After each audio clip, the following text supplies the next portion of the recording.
sebagai upaya pencegahan penyebaran COVID-19 dalam Selaksa Rasa KBM Online. Karya Ani Zahra. Dunia pendidikan di Indonesia sedang diuji dengan tantangan untuk tetap eksis dan memberikan pelayanan terbaiknya kepada peserta didik di tengah intaian virus COVID-19 saat ini. Penyebaran virus COVID-19 yang semakin merajalela di Indonesia menyebabkan pemerintah harus melakukan langkah antisipatif agar penyebaran virus ini bisa dikendalikan dan tidak semakin banyak yang tertular. Langkah antisipatif yang harus ditempuh diantaranya adalah mengurangi aktivitas penduduk Indonesia di luar rumah, termasuk para pelajar. Kebijakan belajar di rumah melalui metode jaringan online atau pemberian penugasan tentu saja tidak mudah untuk diimplementasikan. Di samping karena waktunya yang mendadak, tidak ada persiapan dan pembekalan sebelumnya, juga karena melaksanakan pembelajaran jarak jauh itu tidak mudah. Harus ada persiapan fasilitas dan kompetensi guru, serta kemampuan siswa untuk mengaksesnya. Di samping itu, orang tua juga harus memahami bagaimana metode pembelajaran yang dilakukan oleh guru, serta bisa menerapkannya dalam mendampingi anak-anak mereka di rumah. Oleh karena itu, sistem pembelajaran di rumah ini harus dilakukan secara efektif dan tidak menyimpang dari kurikulum yang sudah diterapkan. Untuk bisa dilaksanakan secara efektif, maka kerjasama dan peran serta stakeholder pendidikan harus dimaksimalkan. Meski tidak harus melalui tatap muka dengan guru dan siswa. Belajar di rumah bisa dengan berbagai metode. Guru atau sekolah bisa memilih metode yang sesuai dengan kemampuan mereka, sesuai dengan ketersediaan sarana yang dimiliki oleh guru maupun siswa di rumah.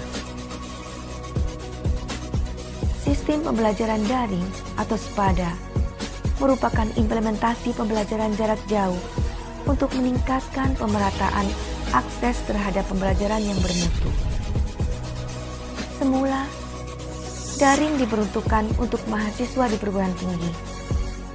Namun, seiring dengan kasus COVID-19 yang terus berkembang, maka daring juga bisa digunakan untuk siswa pada sekolah dalam berbagai jenjang. Pemerintah mendapatkan bantuan gratis pengajaran secara daring ini dari berbagai aplikasi pendidikan. Bantuan pengajaran gratis tersebut didapatkan dari berbagai platform seperti Ruang Guru, Zenius, Google, Microsoft, Kuiper, Sekolahmu, Kelas Pintar, maupun e-learning. Namun, sistem pembelajaran daring yang diinstruksikan secara mendadak ini, tidak semua guru dan siswa bisa mengikutinya. Sistem daring juga menimbulkan banyak kendala, terutama di kalangan pengajar dan siswa sekolah dasar yang belum terbiasa dengan metode ini. Apalagi, belum ada panduan dan arahan khusus untuk melaksanakan metode pembelajaran jarak jauh. Selain dengan sistem daring, belajar di rumah juga bisa dengan menggunakan metode penugasan dan mengerjakan lembar kerja. Metode ini bisa dilakukan apabila guru atau siswa tidak memiliki kemampuan yang memadai dalam melaksanakan metode daring. Atau bisa jadi guru atau siswa memiliki kemampuan untuk melakukannya, namun fasilitas yang tidak mendukung. Fasilitas yang dimaksud misalnya tidak adanya jaringan internet, tidak adanya HP yang bisa digunakan untuk daring, dan lain sebagainya. Saat diberlakukan learning from home dan work from home, saya sangat antusias dan semangat mempersiapkannya. Pasalnya, saya bisa menerapkan skill TIK dan beberapa aplikasi pembelajaran online yang saya terima ketika mengikuti webinar. Namun, di balik keantusiasan itu, saya juga gelisah dengan kondisi murid-murid saya. Sebagian dari mereka memiliki kondisi perekonomian orang tua yang rata-rata menengah ke bawah. Tentu saja, hal itu akan mempengaruhi berjalan tidaknya pembelajaran jarak jauh. Dalam mengefektifkan belajar di rumah, tidak hanya membutuhkan peran saya sebagai gurunya saja. Seluruh stakeholder pendidikan harus ikut serta terlibat dalam mengefektifkan instruksi belajar di rumah ini. Dan salah satu yang paling berperan adalah orang tua. Selama mengajar daring, saya sampai pusing dengan banyaknya siswa yang japri satu persatu. Padahal sudah dibuatkan grup WA sebagai sarana komunikasi. Saya ingin mengadakan video conference untuk bisa menjelaskan secara langsung. Namun, tidak semua siswa mengerti dan memahami aplikasinya. Tugas-tugas yang diberikan tidak bisa 100% tuntas. Dalam satu kelas, selalu saja ada siswa yang tidak mengerjakan tugasnya dengan berbagai alasan dan kendala.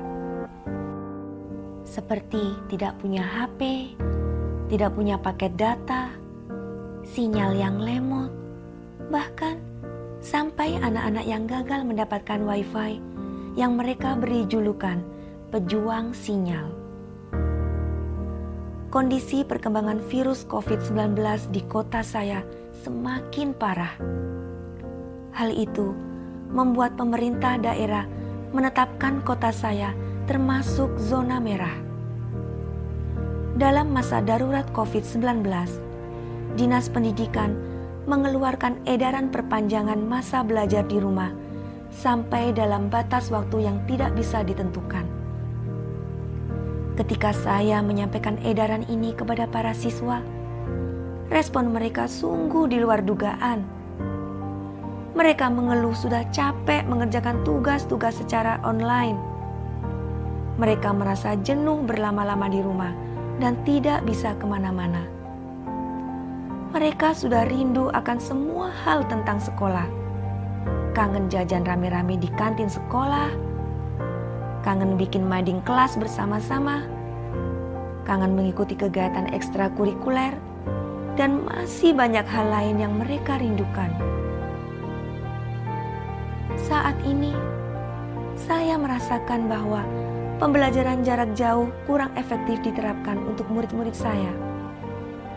Awalnya, mereka sangat senang dan antusias menyambut masa belajar di rumah karena mereka pikir sekolah libur. Namun belakangan, mereka mengeluh karena merasa bahwa belajar di sekolah lebih menyenangkan dari apa yang mereka alami saat ini. Namun begitu, ada beberapa hikmah dan manfaat untuk siswa. Mereka bisa bertanggung jawab akan tugas-tugasnya, bisa bereksplorasi di dunia maya, dan bisa lebih kreatif.